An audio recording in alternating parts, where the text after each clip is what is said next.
Alam niyo, dati nung nag-aaral pa lang ako, pangarap ko talagang makasampa ng barko dito sa ibang bansa.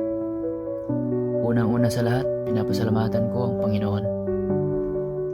Iyon, nagtiyaga ako hanggang ako'y makapagtapos.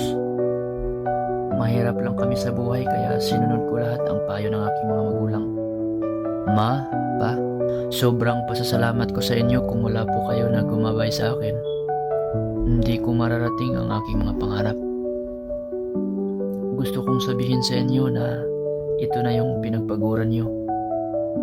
May anak na kayong seaman at pinapangako ko po sa inyo na mas lalo ko pang pagbubutihan ang aking trabaho.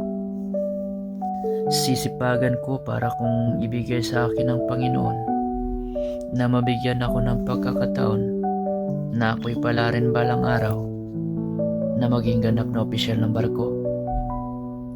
Maraming salamat po sa panonood at pa-share na lang din po sa aking video.